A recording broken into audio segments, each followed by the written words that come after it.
BlackJack or something really basic. So those are things to take into consideration. Um, and then the other side of it too is the seven. Sorry, I didn't touch on to the market awareness. So market awareness would be like you always have different levels of market awareness. You have someone like myself who doesn't really know very much about BlackJack, so you can market to me. The only thing about marketing to someone like myself is you'd have to start to use more layman terms. You couldn't use um, technicals, like that's gibberish to me, for example. But I think it's on point with who you are trying to use as your target market. People that are struggling to get traction with BlackJack. They're starting to get burnt out on all the crap offers and charlatans in the marketplace. But just when you're starting with this, and you have to be aware that it stays cohesive throughout the entire sales letter, which I think you've done a good job of. I'm just, things to be aware of that a lot of people do make mistakes with. And then the other side of it too is the seven deadly sins. Using the seven deadly sins for your marketing, which can be really beneficial. And the reason for that is you could have, um, you got greed, sloth, lust, pride, wrath, gluttony, and envy. For example, this one I think would be big with greed, the desire for more, obviously, but then also as a supplementary um, sin, you've got pride that I think would be big because it's desire for superiority. So you'd really kind of paint that picture of being that guy who has a stack of chips in front of them at the table, just killing it. Everybody's watching, everybody's amazed by how good of a job he's doing, and that could even be um, more or less like a story of you or a story of your apprentices that you've seen go on to be very successful with your teachings. Okay, so getting right into it, the headline, I like this area, like this is a good angle, but it doesn't belong to the headline. So what you'd want to do is you'd want to pop this down lower into a later part of the letter, which we'll get into. You want your headline to be benefit oriented. So for example, here, a couple quick ones off the top of my head. How this ex-school teacher cracked the code to BlackJack and beats the dealer 87% of the time. So the 87% of the time isn't necessarily, obviously that's not a real number, I just made that up. But if you could kind of calculate a number on how successful your system is, it'd make it that much more powerful because then it's not just some pie in the sky number. You've pulled it in and it works. 87% of the time, you know that it works that well. For example, if you heard someone say a system works over 90% of the time, and they said 93% of the time, which one sounds better to you, right? And then underneath that, you would say, without counting cards, insert something else, insert something else. So, well-known systems that they have failed with. So right away, you're separating yourself from what other people have had bad experiences with. Counting cards, or I like the word that you used there down there, or any other mental gymnastics, for example. So try and come up with three. I'm sure that should probably be pretty easy for you. An alternative would be simple system shows you how to beat the BlackJack dealer 87% of the time, even if you have a horrible memory, poor math skills, or something else that would be an objection that they have about themselves when they read that. They go, yeah, well, I can't do it because, I can't put two and two together. So that's what I would do there. And then in the opening, you're kind of commiserating early on, but what you want to use in the early part is you want to start to talk about how you're the authority. So what sort of things can you say that you've done that would they should listen to you? Like what accomplishments have you achieved? How long you've been doing it? Um, is it all you do for a living? What lifestyle have you achieved as a result of mastering BlackJack? I noticed that you mentioned that you have a coaching apprentice, a client. Mention that again because that positions you as an authority. If people are paying you money to actually physically coach them, which obviously isn't cheap, then you're somebody who's worth listening to on the subject of BlackJack. Um, this picture is actually in the perfect spot. What you'd want is something that again portrays more authority. So are you um, is there a picture of you in front of with a stack of chips in front of you, playing at a blackjack table, just killing it, or is there what's another, winning a tournament, for example, or a big check, or whatever it may be, speaking to a group of people, anything that positions you as authority. That's what you're going to do here. You're going to hook them in, and then later on, you're going to start to go into commiserating with them. So you want to, with commiseration, which is what you're doing here, really, is you're painting your past to be exactly like their present, because if your past is like their present and you're where they want to be, then you're the one who can get them to where they want to be. You know exactly where they want to go. So you want to make sure it's as detailed as possible as to what you see your current target market struggling with. So one thing that I noticed here, sure, I had some big winning days when I celebrated, blah, blah, blah, blah. That's a great line. Is that what they're experiencing? Are they having big winning days when they go out, or are they struggling to get the courage up to even go out to a blackjack table because they're scared of what everyone will think of them and they're not good enough and all these sorts of things? Again, it all depends on the market that you're targeting. Because if you had big winning days back when you sucked, why would they think that you're not the person, you're more advanced than they ever were? So that's just an example. Again, if they are doing, if they're out there, they're having great days, and then all of a sudden they have bad days, then yeah, that's a perfect line. And then what you want to do is you want to start to pivot into the problems that you're having. So,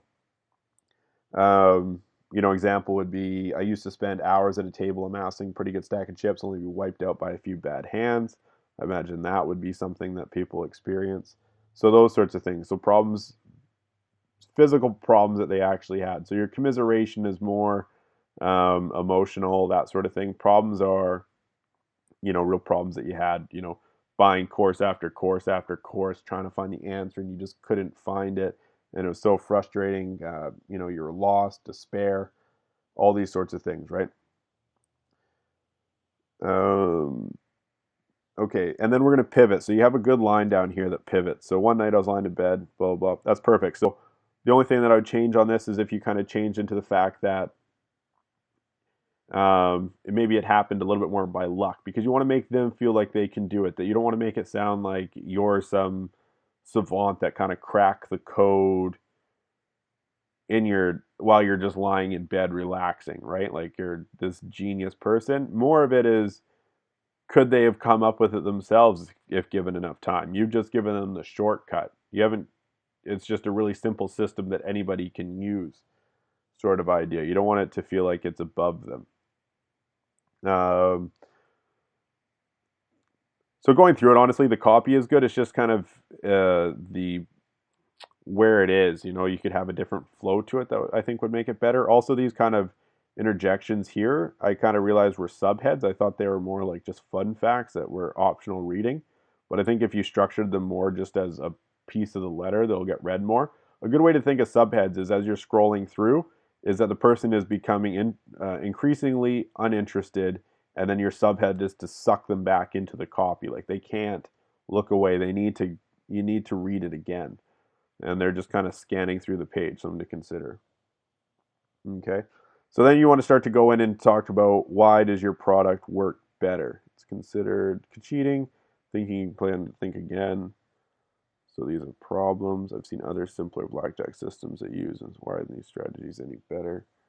Most of the, so let's see here.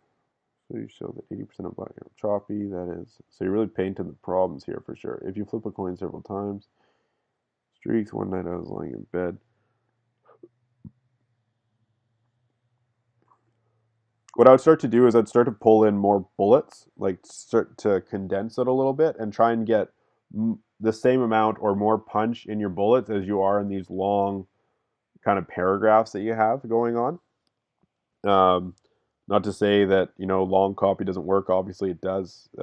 It's just more of a matter of you know you want to get across the most punch in the least words possible. So again, what I do is feature and benefits that you have of what makes your product work better, and a good way to do that would be the so what practice. So list out the features of your product, and then say so what to each one. So simple counting method. So what? Well, you won't lose money and make a bad play. So those sorts of things. So 3 to 7 bullets would be good to kind of sum up why your product is better, and then you want to pivot into some proof. So if you have any sort of proof elements like screenshots of like your blackjack online blackjack accounts showing the increase, how much money you've made, sorts of things that you're not just making this up.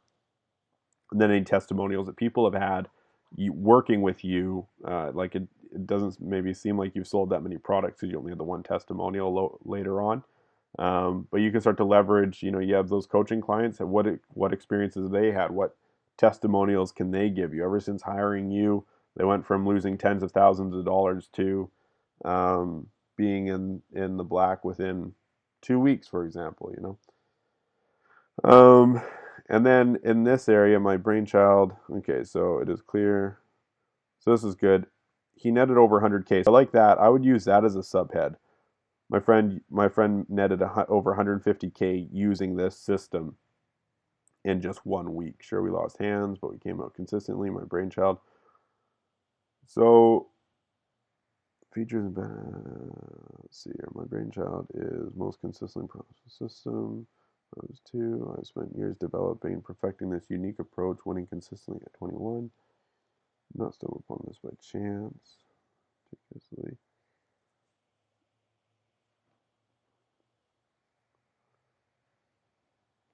Played blackjack before, you probably managed to make temporary winnings. I was there, but no longer. The other day I was coaching an apprentice at a $10 table. So what's so much better about? Okay, so that's all good. What I would redo these bullet points though when I was reading through them.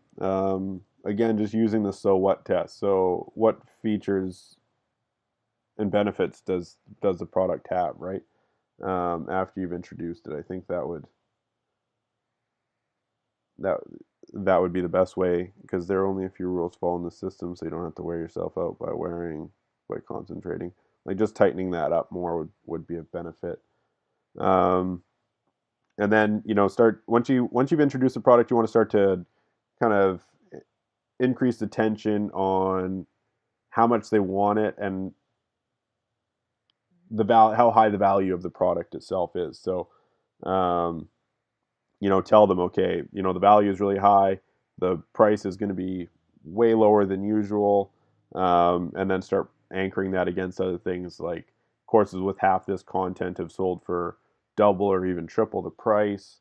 How much of your education, I've spent X amount of dollars amassing this real world experience of playing at tables, winning and losing, so you don't have to. Again, kind of um, solidifying that this is the shortcut. This is the only path for them to find success as quickly as possible because nobody wants to sit around and take the lumps to get there, right? Um, and then, so I'm just reading notes that I took before making this video. I like these bullet points. Protect your bankroll. That's good. And then there's a bit of disjointedness here, um, down here. But just on this one, I thought maybe something more like what casinos don't want you to know and traps exposed. Something more that makes the casino sound more evil, like what evil psychological tricks casinos are using to empty your wallet, something like that. And then maybe just quick bullet points of those, like pumping oxygen into the air to keep you playing longer. Like break this copy up, for example. You can write an entire sales letter based just purely on bullets. So don't think that you're overdoing bullets. As long as they're good, you're fine. And then I thought this was disjointed. Like, does that tie into this area up here? If not, then you should drop another subhead in here to kind of break that copy up. All these and many more answered. And then what I would do is you keep introducing the product. What I would do is I'd start to pull, because you have bonuses down here, right? I would pull those bonuses up higher than that.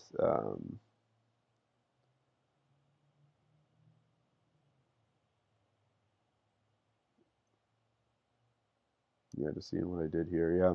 So that's what I would do. I'd pull the bonuses up higher. And then once you get down below the bonuses, so you pull the bonuses up and then you're going to say, here's what you'll get. So then in this section, then you're going to start to reiterate what they're getting and then putting a dollar value to each of those. So you're getting my easy blackjack system valued at whatever, right? Try and find a real number that they're valued at, but valued at this, or told to sell for this, or whatever it is. Basic strategy cards. What's the value of this? What's the value of this? and then put them all into here because you've already you've already introduced them higher up in the copy, and then down in this area here is where you're going to start to say, this is a dollar value. Add them all up in front of them, so they're like, holy crap, this is going to be super expensive. And then as you go through,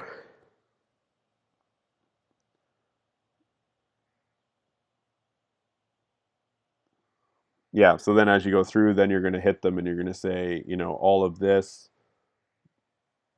and more, plus will give you access to, yeah, and then introduce your price. And then after that, what you'd want to do is you would want to drop in, um, so there's a 100% guarantee, your purchase is 100% protected. So drop that down below, right? And then the testimonial down in this area is a good spot for it, right? And start to get them back into it, taking the risk away from them. And then again, kind of reiterate what they're going to get and say, you've signed off here, that's perfect.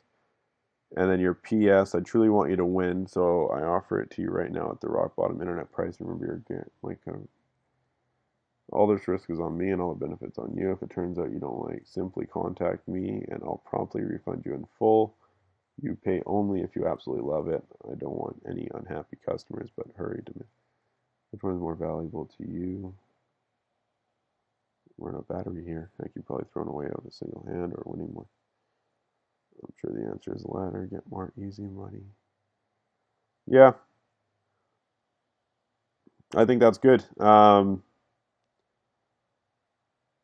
Hopefully that's a benefit. Honestly, I think if you're losing any sort of, if your conversion, which I'd be curious to know what your conversion rates are. I think it all happens up here because once you kind of hit the middle of the letter, then you start to get your stride. But you're failing to get the scarcity up here, and then maybe commiserating a bit more, maybe understanding where your market is a bit more. And I think it should be a fairly good performing letter. You seem to understand the problems and stresses that they've had in the past. So yeah, hope that helps.